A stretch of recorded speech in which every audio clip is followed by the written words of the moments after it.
Are you looking for an open-minded perspective? Different view or a different take? Well, this is Lost in the Groove, Society and Culture podcast, donor culture, and deep dive. See here, we're all about the experience, all about the journey, and getting into the groove. Hey everybody, and welcome to Lost in the Groove. Today we have a special guest, somebody that loves the music, loves the comics, loves a good experience. We're pleasure today to have Prince George here to join us. How you doing, man? I am blessed. How you doing? I'm doing good. Tell me a little bit about yourself. Who are you? And yeah, who is Prince George? I'm a writer, producer, and spokesman for an artist for a company called Warzone Comics. So you mentioned Warzone a bit in your biography, and I actually went over to the website. What exactly is Warzone Comics? Warzone Comics is a comic book entertainment company that was started officially in March 3rd, 2002. But it's been around before then. We've been known as a company or as an idea, a shell of a company since 1997. Like when we were in junior high school and high school before. So like in 2002, we decided to make an official company, and we've been running ever since. Where we technically make our own comics and our own games and toys and things of that nature. So let me ask you, what kind of games are you making? Like, is there anything particular, or? One of the games we were making is called Bugsy, The Becoming, which, as you look at behind me, the posters are generic posters of our character, Bugsy. So, like, we technically make our own it's our own characters and stuff. Like you see, the shirt I'm wearing is from our characters. So. Damn, that's honestly like next level, because you're able to show like your own creativity. Like it's literally like you have a shirt of it. You have this ability to be able to just like go out there. Let me ask you something. In the past like 2 decades that you've been doing this, what exactly has like been inspiring you to continue through this? That's a funny question. It's just a love for it. I mean, you have to have a love for it. You have to have something you love, despite if you're gonna make money or not. And when the money part is just icing on the cake.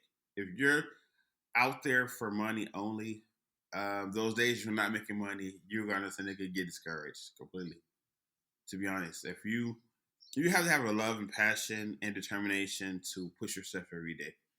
I mean, because like there are days where you get up and it's just you and your pen and pad, and either you're writing, you're drawing, you're putting stuff together. And if you have to have if you're gonna have a team, you're gonna have just as much a loyal team to you than anything else as well too. And you're gonna be sort of like joined at the hip, like as a family. So you gotta have people you kind of like, or at least grow to love as family. Yeah, because you need to have people that you can trust and rely on, and not rely on because you can't handle yourself, but it's because you know that they have your back. I mean, vice versa. Yeah, it's true, but that in the sense that what you're saying is absolutely true, but sometimes that comes with the territory, because like sometimes you can have a common interest, and over a period of time you tend to grow into becoming a family. It doesn't always start the idea that you know what you they don't know, or what you need to know, or so it's not planned. It's not really something that's like there. It's okay. Something that's grown over a period of time, and then you can be like, oh, okay, I can trust this person to do this, and I can trust this person to do that, and you'll learn their gifts and their talents and their expertise and things of that nature, and they get to know you. Because trust me, it's a slippery slope. Like, cause Yeah. sometimes you can be doing a project and you can give a person a project and then you realize, oh wait, that's not the right person to do that project. Or the other person is better at that than that person is. I thought that person can do it, and yikes. Sometimes dynamics just don't work with people. You know, I can say this. I had somebody I did this year. We did a music segment for my podcast, and it didn't go well. Our vibes, our dynamic, our personalities didn't mesh. But the thing is, we were both podcasters. You know, we kind of were able to pull in and from our love of what we were talking about, the music which we were talking about Michael Jackson. Um, but you bring out an excellent point. Like, you don't know. You know, you think that you're going to go in there and it's going to be all great, but sometimes it doesn't always work out that way. Sometimes things change. Pretty much. Yeah. So, like, for your for yourself, what exactly like what exactly do you do, like, behind the scenes? Are you doing all the works, like all the designs? Um, no, I have a team who does different things. I do know some of what they're doing and how to do it, but Okay. no, that's where the trust comes in because not everybody is strong sometimes to realize that you know what you're saying. I mean, not that they don't believe what you're saying, but sometimes you got to know where to cut off and where to just oversee things and learn how to oversee things and how to talk to people because they're still people nonetheless, right? So like Right. sometimes you just gotta know, okay, well, this is your area. I can't overstep that area. I gotta walk. I gotta walk away and do a couple woosahs a couple times before I can technically let you figure it out the way you best way you know how to, and just sit back and instruct here, there, or oversee things and go off and build other things while they're doing whatever they're doing. Basically, like a collaborative effort. You know, having all of these people, like, creative thinkers and doers. Yes and no. Yes, because you have to let them do what they're doing, but Right. because Bugsy, the character, has been known longer than some of the people who's been around in the company itself, right? So, like, I would say, like, when Warzone Comics came about in 1997, or we started creating characters in 1997, right? We were teenagers and kids and stuff when we were creating these characters. So when you form a company, and like we formed a company in 2002, a lot of the people who was around initially in 1997 wasn't around in 2002 when the company came about as an actual company. So everybody who came in 2002 and after that didn't know the history of the character and what people knew about the character and knew about Warzone Comics and knew about who we were and what we were trying to technically do. So it becomes a training ground for educating them in the history of the character uh, Bugsy and what they knew about Warzone Comics and taking what they people knew about the character and the company and all that and keeping the bare bones parts of the company and the character and all that and then reestablishing something new. It's interesting because it's from a different, like, generation, from a time period very different to ours that we have now. You know, when you're talking about, like, 97, like, culture was different, people's ideas were different. I mean, society itself were completely different.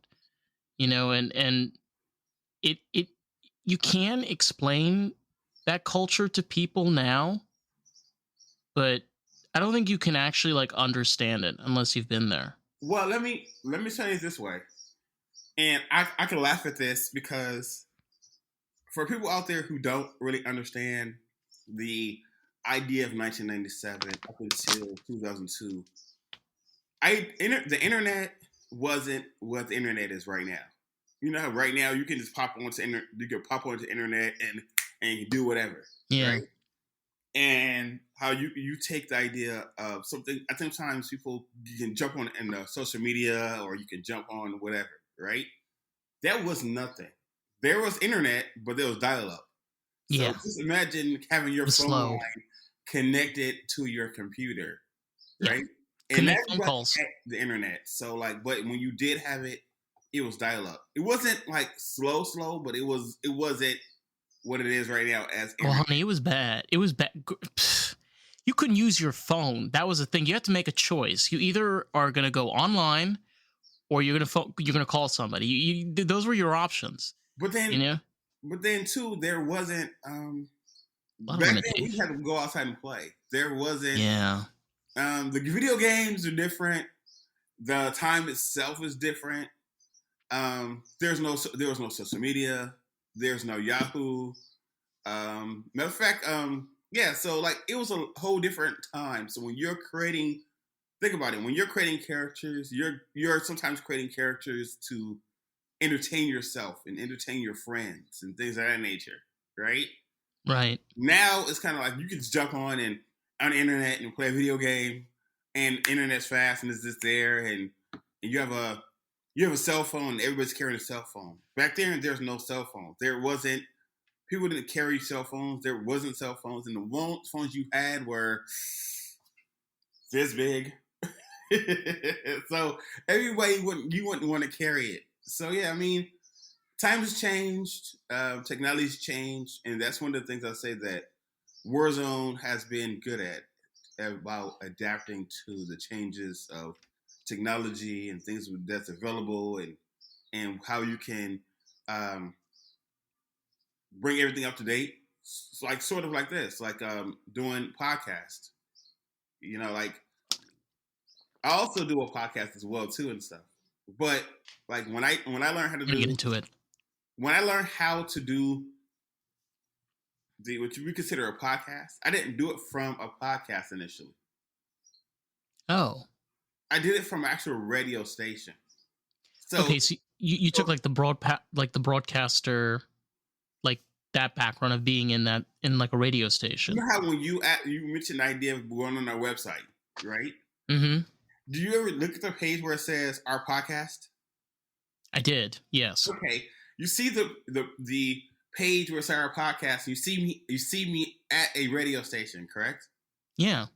Right. So that was actual radio station. I did for 5 years. You So worked you worked in a radio station. Oh my god, actually that's really radio cool. station. So like you see how people take for granted the idea, like how if you go on your podcast, you can plug and play music and upload music to your podcast and all that other good stuff, Right. commercials and all that. Look at the pictures again. On my left hand side, you see there's like CD decks and tape decks and things of that nature. And then on my right hand side, near where the computer is, if there's other tape decks, and off the screen there is a recorder. All that stuff you have to run by yourself. There wasn't a engineer person helping you. Some people had an person who ran equipment, but all of the equipment you guys run in your computer, I ran physically as an actual piece of gear. You're a cool dude because I was just looking at the pictures and got Windows XP going on in the background. Yeah, Yeah. you have to literally program all of your music by hand. Mm-hmm. If anything skipped, if any of your tape decks or CD decks skipped, you were just have to technically roll with it. There wasn't an idea of going back and saying, okay, well, I'm okay and it's fine and whatever. And it was live. Yeah. So people tend to Different compare with you times. when you messed up, you messed up. Different times. It's crazy because like that was a period where you want to talk about music, you'd burn CDs. Like you wanted to make a mixtape. That was like the coolest shit you could do. Well, that radio station was in 2000. That's radio station was like in the early 2000s. So it wasn't that long ago, to be honest. That radio station, the whole Windows XP picture Mm-hmm. and those tape decks wasn't that long ago. That was from 2002 to like 2000. I would say 2009. Yeah. 2010. So it wasn't that long ago that we had that technology, and how technology has grown faster than anything else. In the past 10 years, oh yeah, God, I mean, just being alive in the past 20 years and seeing the changes that have been going on is insane. I mean, we've moved faster in the past 20 years than we have moved in the past 60. Yep, pretty much. Yeah, and I mean, like when you look at, I mean, especially like we are talking about, especially with the music industry. And I want to hear your thoughts about this.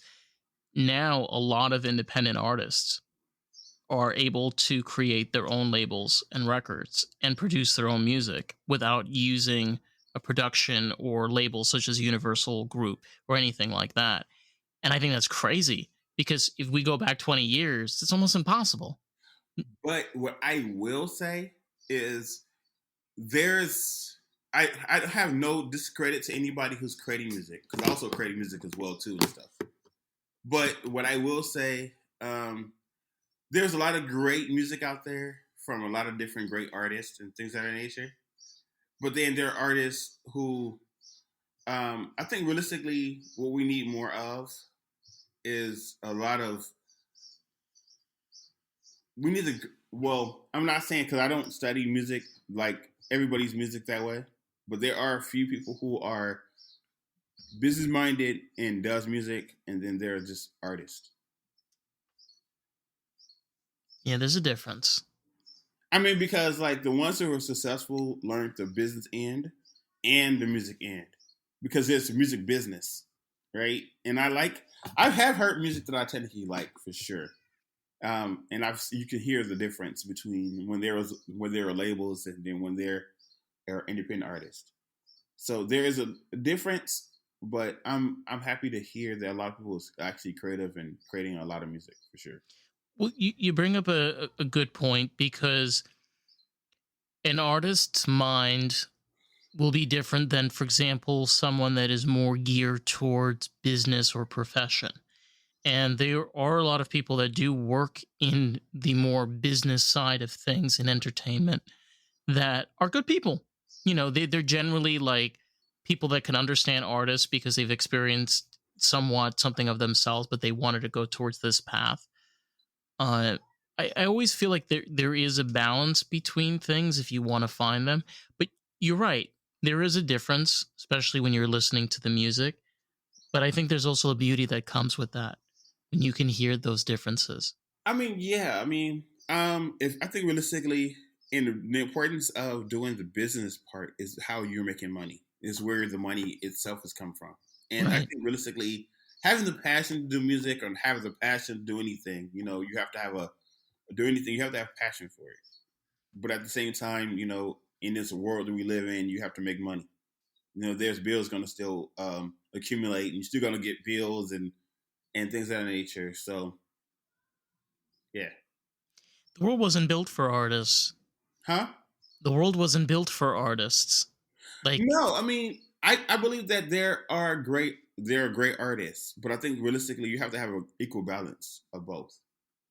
right. Realistically, I should say I encourage a lot of people to kind of do both. But then again, with the world the way it is right now with technology, um, you can create a lot of music and hand it off to someone else to technically do the business end. You don't have to know it, because a lot of people can just get other people to do it. So Yeah, and you like, you touched on earlier where in life when you come in contact with people and you start building a relationship with them and you build this bond, sometimes those people will become those partners that do different tasks and things that are a part of your career. Uh, it's not where like you're giving up to the man. You're being realistic with yourself and realizing like what you can physically handle. And you know that this you can rely on this person to do these things because you've known what this person can and can't do. I mean, yeah, I mean, again, like the one of the pieces of advice I've ever gotten from my mentor, Professor Da Vinci. Um, because he's also a producer and writer and things of that nature for a company called Kingsha.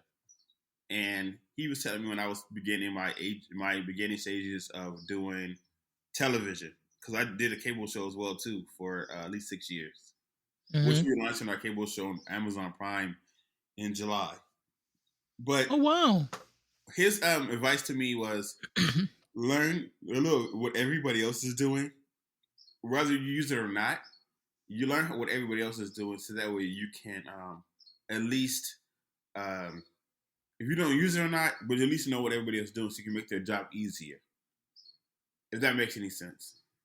Because then, if you can know, if you're a writer, you know when you hand a job to a writer, you know how easy their job is, or how much time that it takes for them to be able to get this writing done. Or if you're an artist, you know if you hand a project to an artist, you know how long it should take them to do it, or whatever the case is and stuff, right? So you don't Yeah. have to be like hitting them with the iron fist when you don't need to, right? Right. Or you know when they're uh, BSing and stuff, so you get a chance to weigh people out and stuff. Yeah, and it's kind of like you have to kind of like picking and choosing, but it's kind of not. It's just finding the right person for the right task, and it seems easier said than done. But I can tell you from my own experience, it's hard. You know, I've had quite a multiple of hosts that have been on this podcast, like quite a But you got, few. but you got to admit, that's the Yeah, fun part. That's the yeah, part that most people don't want to technically do, and because it's like you're picking up a new a tool, a new muscle about yourself, and not only are you getting to know other people, you get to know yourself. You get to know your tolerance, because then you'll be like, because in the beginning, I'm pretty sure you'll be like, you get frustrated by it because it's like, wait, I, you didn't do what I wanted you to do and how you want to do it, and then later you're like, okay, I'm expecting that. I'm expecting you not to do this, and you're not expecting you not to do this, and you're expecting not to do that. So let me back up, and you may be cool with what I need you to do, but let me explain it to you this way. Let me show you right this up, way. right on the motherfucking tee, honey. You're like, wait, let me rethink that. Maybe I'm Yeah, expecting too much. Let me back up for a second and teach it to you this way. I get you get it that way, but let me show you to you this way, and this is the way I'm trying to technically do. And they were like, yeah, oh, I get it. Like, okay, cool. We're yeah, here now. yeah. And it's like, this is why I love talking with artists, because when you're dealing with people that have the experience and the knowledge base of that life experience, like, you know, I like to call it the struggle, but honey, it's the grind, and it teaches you a lot along the way. You realize different kind of people that you generally wouldn't ever come to know. You're like, damn, I would have never met this person. True, but my experience in all of it, all of the Yeah, business parts you hear me probably will tell you, whether it becomes music or television or movies or anything else, right? All of yeah, that stuff stems from art. I my the journey of Warzone Comics all stems from art, right? And using the initial gift, and everybody else came to it. It was more or less the idea of just working to technically accomplish a goal in itself, and people seeing seeing the actual gift. yeah. It's like you being able to show the most authentic version. The most like, let's be real, being being authentic and being real and true to the form. Like you were saying, being true to the art. It's what it stems to. I You got mean, it. yes, it's like me being an artist, and the team I have has been artist, and it's Mr. Easily being an artist, and the owner of the Warzone Comics and stuff. All of us been artists. When you're in positions like, again, like me being like, I'll go back to saying like about starting the TV show, like the TV show, the Prince George show, the TV show. That came about because we were an artist, was helping out someone else doing a show and started doing that show, and helping someone else. And the studio that the show was being produced in knows they were artists, and we had a eye for production and art and stuff, and asked us to do our own show, and we was like, wait, what? Like, we wasn't planning on it. But okay, like that's You just like walked in, just walked right into it. Yeah, I mean, just hanging out, laughing, joking, helping out, trying to help someone else perfect their show, and got our own. Walked into it and was like, "Hey, how about you doing your own stuff?" And it was like, "No, we don't want to."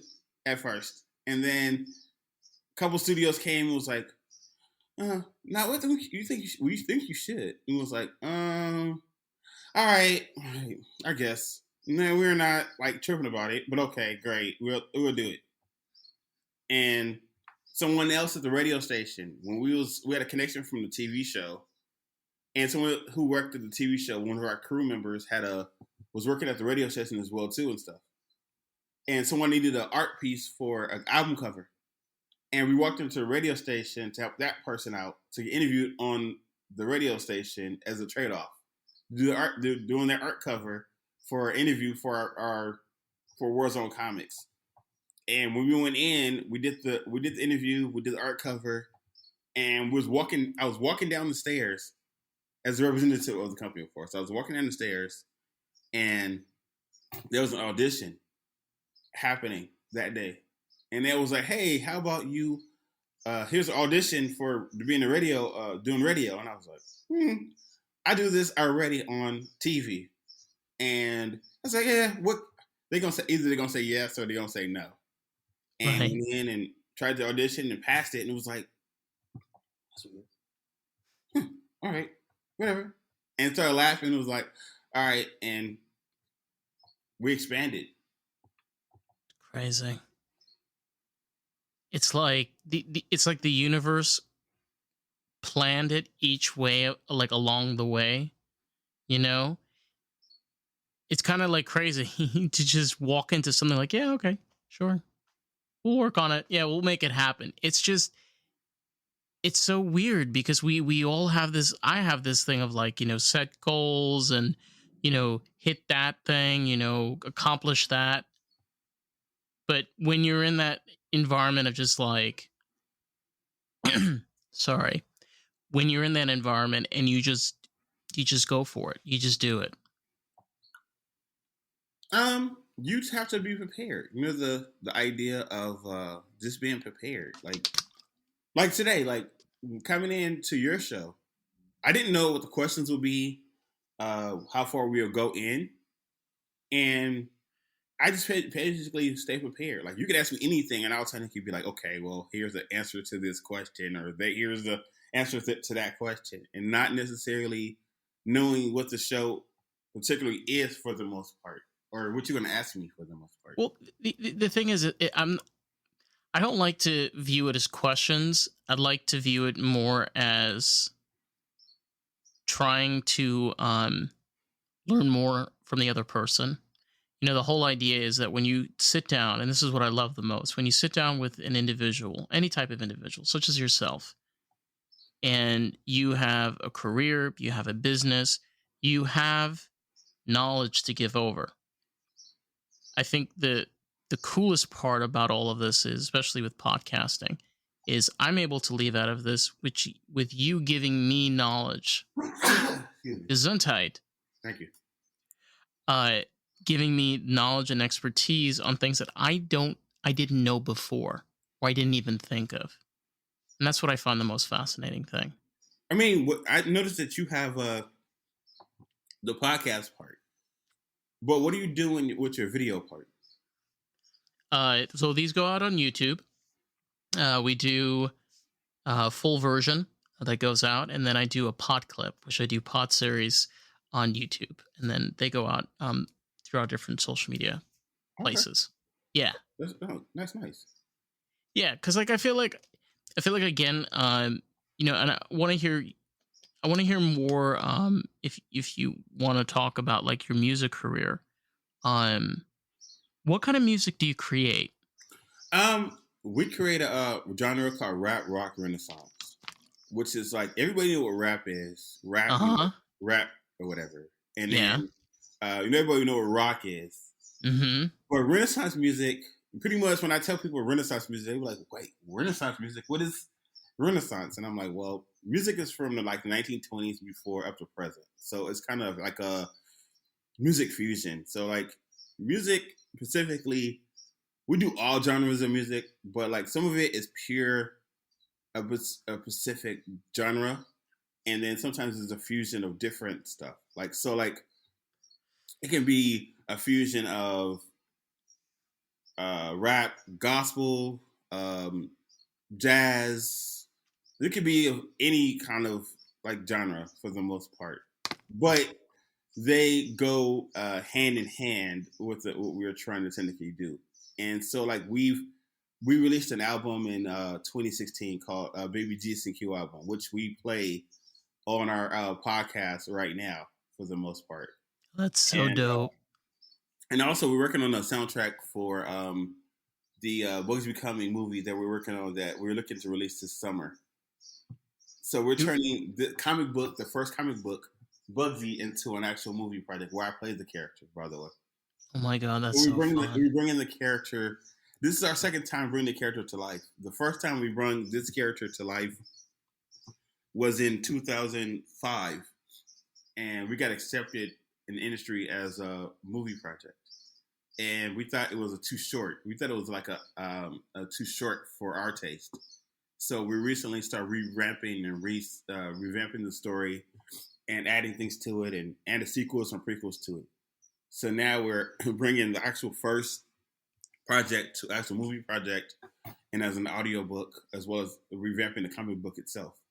So Wait, hence the idea of we see shirts and hats and waters and so is it going to be it's animation or is no, it it's live action. it's live action? Yeah. Damn, that's going to be a fucking trip.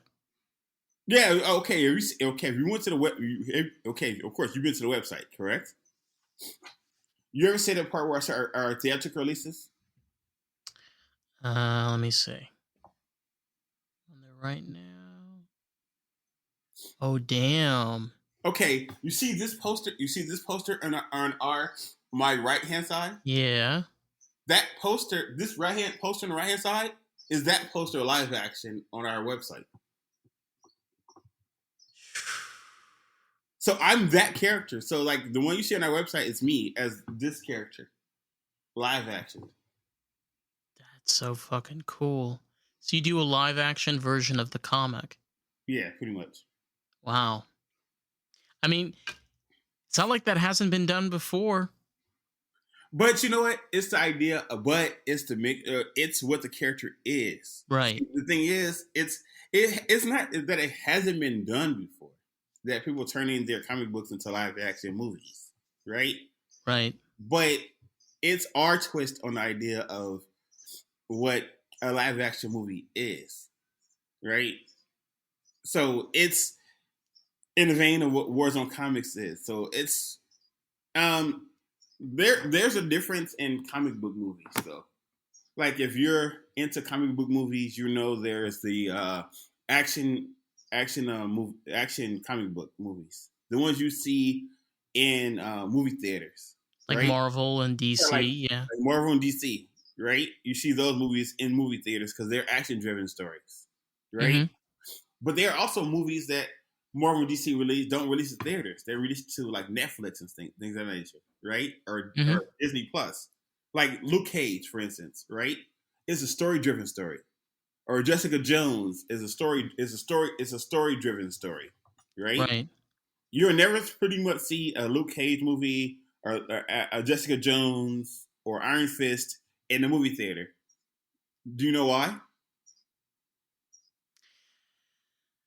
Uh, I could guess, but I probably would get it wrong. Because they're story driven stories. Think about it. There's not really a lot of action in it until you hear what's going on in their brain or in their Well, in their okay. Well, if you look at if I read comics, and I used to collect comics when I was a teenager. Uh, it's true. It's a story and a story. Like if you get Luke Cage comics, like from this, like the 70s and 80s, they're long. They're very long. Like they're thick. Like they're thick comics, and it's a long story. And there's a little bit of action, but there's not. But like the thing that draws you into But is the story. that's what I meant. This is what I meant when I said they're story driven stories. In this, Yeah, like yeah, one hundred like percent. you sense like how he was a cop, he was a cop of some sort, and how he went off and went to prison and all that stuff, right? Right. That stuff they don't show you in a movie theater because it takes too long to technically draw out a story with it, right? You And if can't see you all miss the pieces. and if you miss a section of it, it throws the whole story off. Right. Right? Yeah. So Exactly. like you can get away with that. You can get away with not telling the full big story with like Iron Man or Superman or Thor or something else, right? Something uh, you couldn't do with Iron Fist or Jessica Jones and stuff like that, or Luke Right. Cage. You couldn't do that with Luke Cage because all this stuff has to be in the story for you to understand exactly what he's doing.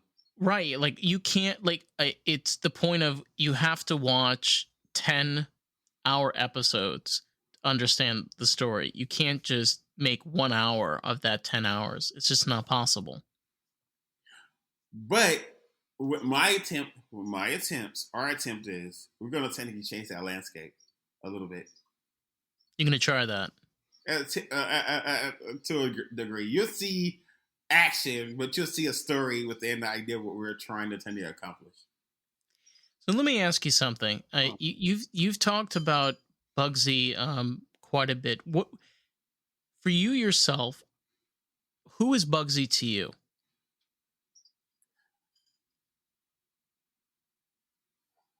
Bugsy is to me and to Warzone Comics what Spider-Man is to Marvel.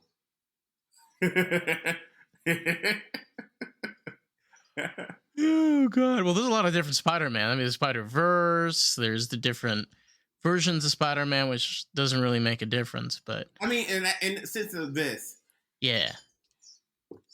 Bugsy is what they consider our blue chipper, or a character that starts the stories. Right? We have 500 characters. We have over 500 characters, including Bugsy. Right? But Bugsy is our gateway into the idea of our other stories, sort of. Right? We can start with any other character, and you'll still get the idea of just the idea of what we are trying to technically do. Bugsy's just one of those characters that people know of, been knowing of, and figure they know, or they're comfortable with, right? Right. And I can tell anybody from anywhere about Bugsy, or they can see Bugsy, and they'll technically be like, "We want to know more. We want to know more about him," right? I can give you any other character. We can give you any other character, and you may or may not be receptive to it right away. But Well, Bugsy, it's the same okay, it's the same thing to people that love Marvel.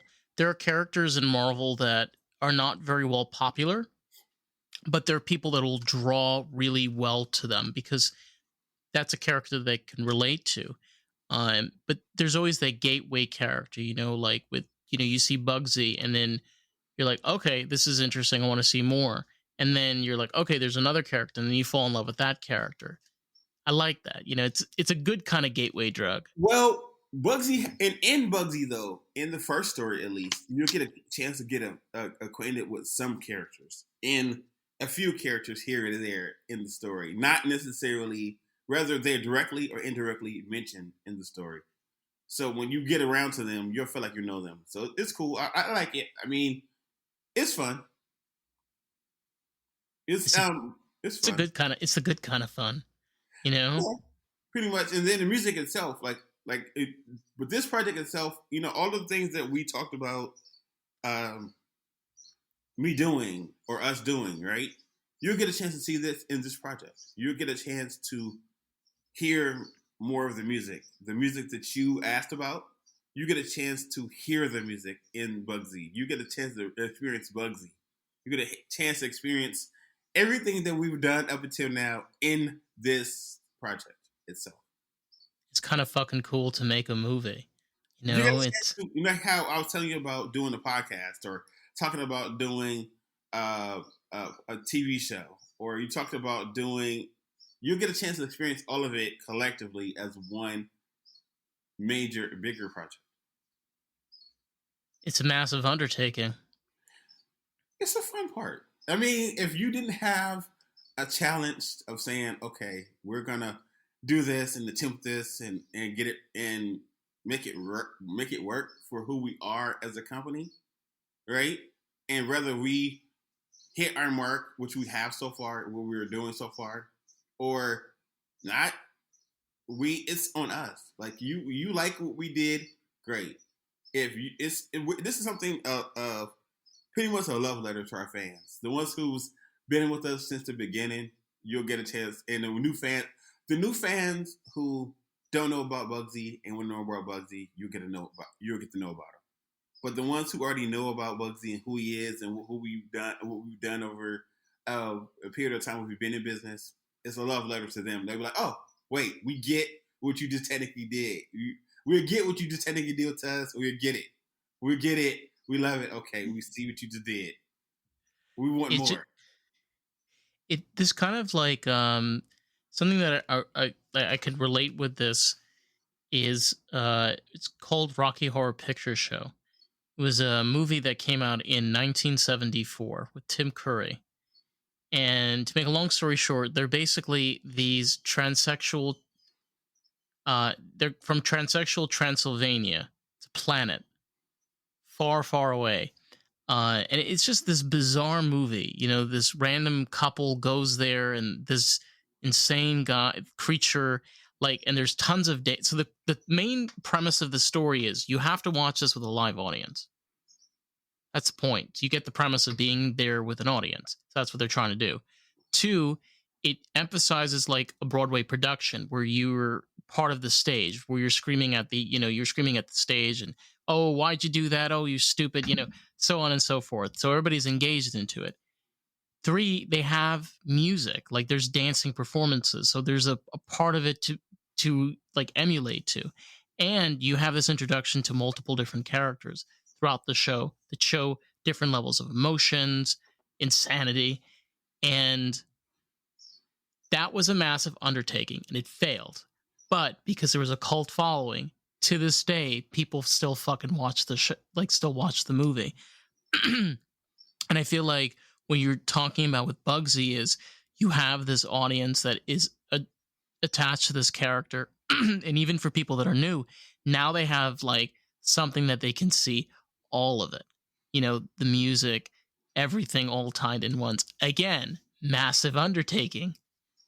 Yeah, I mean, it's the fun part. I mean, I don't see it doing any other way because Right.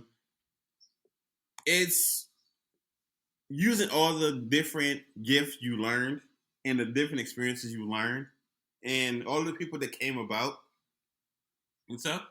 It's saying, okay, well, here's maybe an art piece by this artist, or there may be a piece of music by this person, and this person directed, or this person produced, or this person wrote this, right? And fusing everybody's talent together. So it's not just about one person. It's about a collective of people who, for better or worse, believed in this character, in this project. So it brings everything together. It's one of it's one idea that we've kind of forgotten, which is coming together. I think we both can relate to the times where we had to be with other people. That's how we played video games, played outside. You know, we sat down and had dinner with our families. It was just a different way, but it doesn't mean that it doesn't exist now. It still can. But you know what? But see, people have to want it. I mean, now you don't have to go outside. You can play video games all day. You on your cell phone all day, and which is nothing wrong with it. But I also like the idea of having fun with other people and be like, okay, well, this is an idea, and then too, like the Bugsy project initially, we didn't do it all in one place. That's the thing. Another thing about this Bugsy project, all of the pieces that were formed, that was made in this project initially, different parts, wasn't done exactly in all in one place, like in stuff. It takes it back to the grassroots, like how Marvel initially did it initially when they had different artists and different writers and different things in different places and stuff. When they did art and this different stuff, where They were bought by Disney. we're doing that as well too. And stuff, so. Yeah, I mean, it's kind of like, you want to talk about Marvel? Phew. That's a lot of characters. It's a lot of characters. Yeah, I mean, you know what? But there's a lot of characters still that they are not using, and I still love Marvel, like Marvel, DC. I love Image Comics. Image Comics done the Spawn comic books in the Spawn movie. They've done The Walking Dead as well too. You know the TV show The Walking Dead. It's also through Image Comics. And so, Oh wow, yeah, so it's a comic book series. yeah. Like, but you know the funny part: the 7 artists who left Marvel and DC Comics in 1992 started their own comic book company called Image Comics. So they are like some of the characters they're using in Marvel movies right now were created by some of the people who now form Image. That's crazy. Oh, did you know that? Correct? Hmm? You knew that, correct? No, I did not know that until Okay, now. you know the guy who created the Amazing Spider-Man books, like the some of the Amazing Spider-Man books. Yeah. The guy who created the Amazing Spider-Man book, one of the guys who created the Amazing Spider-Man books, is the guy who created Spawn. That's crazy. Damn, same person. I mean, but then again, like all the toys you see in the world, right? All the figurines and action figures and all that. Mm-hmm. You heard of Ty McFarlane toys? I think that was before my time. No, but okay. Let me explain this. You know all the football figurines and the basketball figurines, Yeah. and baseball and hockey figurines. Mm-hmm. That's who created them. Image Comics. The guy who created Spawn created all of the football, basketball, baseball, hockey figurines. So all of those figurines come out of Image Comics. This guy sounds like he's hustling. Nope, he's been doing it forever. He has a contract for all the sports figures, sports figures, action figures, everything. That's crazy. He does stuff. He does a contract. Sometimes he does contracts with Marvel and DC as well too and stuff. But yeah, he does all the figurines for everybody for the most part. Well, you see, I told you this earlier. Sometimes you learn something new from each conversation. I was like, I never knew that. That's crazy. And I mean, I'm trying to sort of wrap my head around the fact that you have a TV show that was based off a comic book series. Well, the cable show was based what came about because of the comic book stuff. And the podcast or the radio show that we did was based off the TV show we did for 5-6 years. And so yeah, it's like I said, it's a labor of love. Like it's stuff we technically did anyway. And us getting known, and me personally getting known around, either people know me as doing music or doing production stuff around. or an artist. So like, if you it depends on who you ask that question of who was Prince George, they were like, oh, some people were like, oh, he does music, or he does art, or he's attached to Bugsy. He's attached to Bugsy, and I love it. Like, man of a coat of many colors. you know, it's just is. Yeah, I mean, like you got to get known for something, right? You can get known. You're gonna get known for something. You can get known for something, and instead of you allowing people to dictate who you are and what you are known for, you just basically stir people to what you want them to know you for doing. For that particular person. Yeah, I mean, think about it. Like when people walk away from your podcast, right? Yeah. Or any other project you technically do, right? People gonna know you for something. So they're either gonna know you as the guy who does your podcast. They're gonna know you for, like, say if you decided later to do, like, say you decide to do music, or you decide to do fashion, or do whatever the case is, right? Whatever comes next for you from this, right? Someone's gonna know you for something you technically did, right? Right. So you're like, okay, well, I want you to know me. If you're gonna know me for doing this. If you're gonna know me for anything else, know me for doing this. I like that attitude. This, I can lead you to everything else I want you to see. I want you to see and do and all that other stuff. Well, the thing is that when you're working with somebody, and you're working on music, it's like you don't go to the foot doctor to get your tooth removed. Too much. It's where you as a person, when you're dealing with somebody and you know someone, you don't know the person because of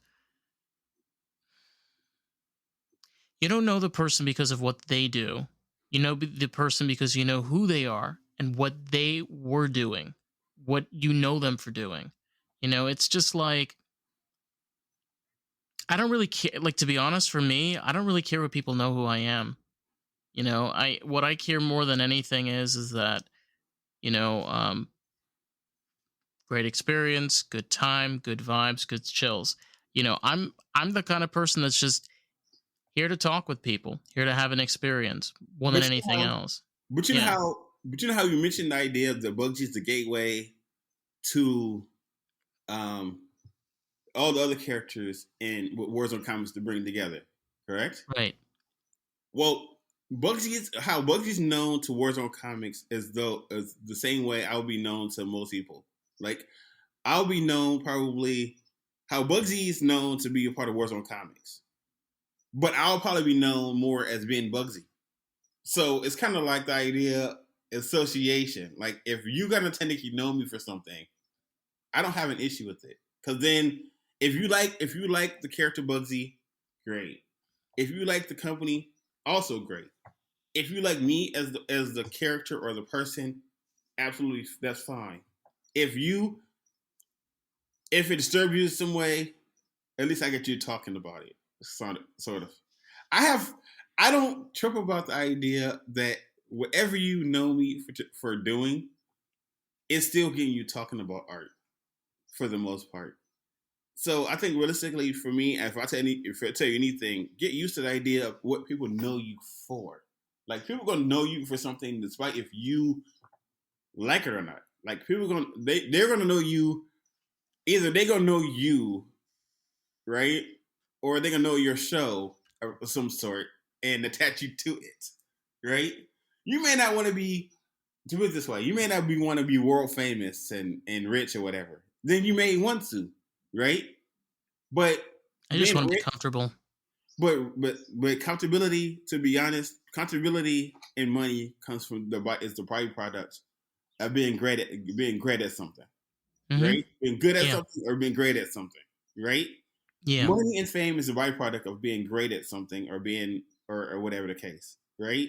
Right. So just learning how to be comfortable in your own skin and be like, okay, well, you're knowing me for this, and because you know me for this, and I'm good at this in your brain, you're gonna tune in every week because you know me, my personality for doing this, right?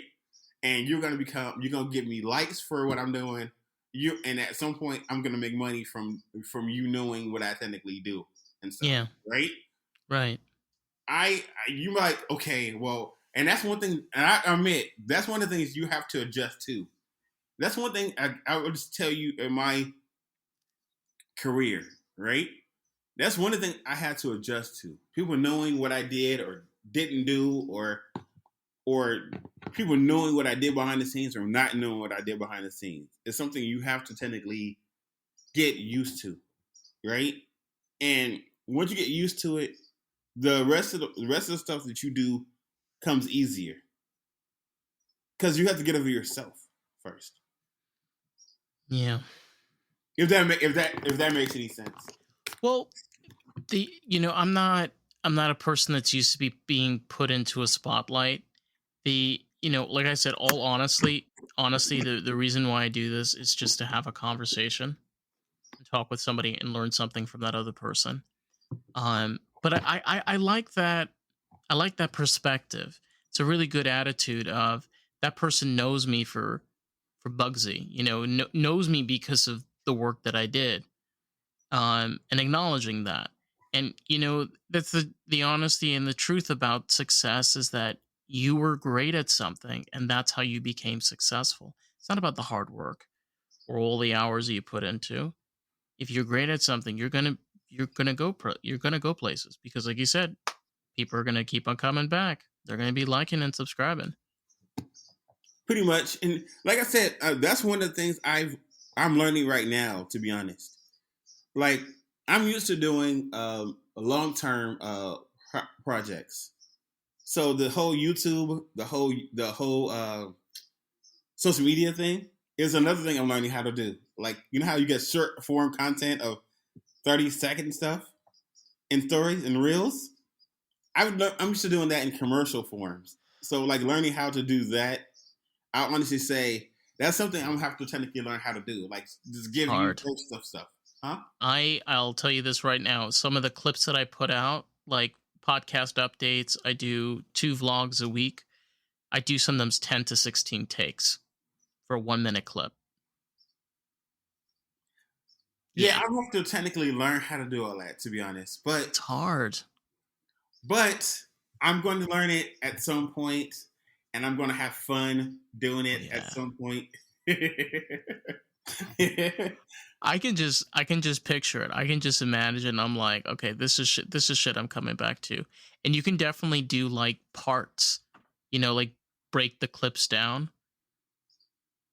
That um, definitely. yeah, but that's the funny part because you see this book like this. Jesus, that's a big book.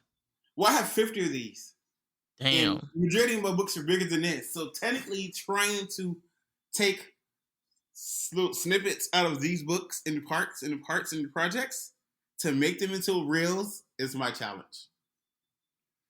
Learning how to make that bigger thing and a bigger portion of stuff into something that's real small and be like, okay, and grab your attention with it is in my challenge. The trick that I'm learning is just about flow. It's where when I listen to the whole story, okay, because when I do a whole podcast episode, uh, it's a full hour, right? You're talking about you got a couple of books over there. How the hell do I do this?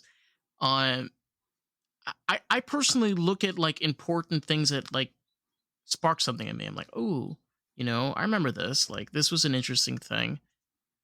You have to like, for me, like I think finding like those pieces, you can then take that storyline, even though it's not the complete storyline, but it's enough that you can give over to somebody that they can have a little bit of an understanding. Like, oh, okay, that's kind of fun.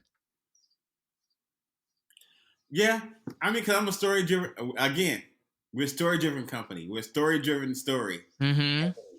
So it's kind of like, let me technically clip this idea away and be like, okay, let me strip this to the bare bones and not give you everything because we'll give you everything for you to check your attention. So just strip it down to a bare bones. And be like, look, I don't want to give you all that. Okay, great. Yeah. Oh my god. Well, you know something? I will say it is kind of fucking exciting and insane that you have a movie coming on. I mean, you got a podcast, you've got a music career. Holy shit. Can you get any more fucking dope than that? That's the way to go.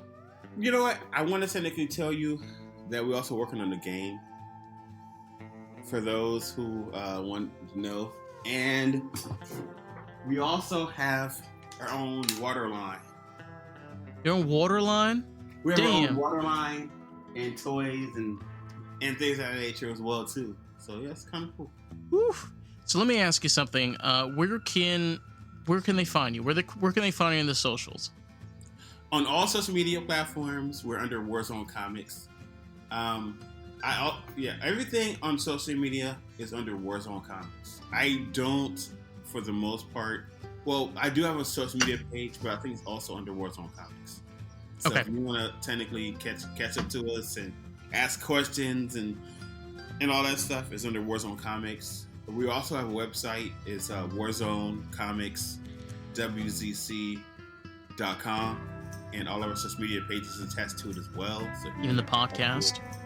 And also, the podcast is also on the website, and the podcast is also under the Warzone Comics tab on social media, on Facebook and Instagram as well. So definitely check that out. And again, thank you so much for coming on. For any of our listeners, you be sure to like and subscribe. If you want to learn more about the podcast, you can find us on Facebook, TikTok, Instagram, and YouTube at Lost in the Groove Pod. With that, we'll catch you on the next one. Stay groovy, my friends. Bye, everybody. See you later, guys. Thanks.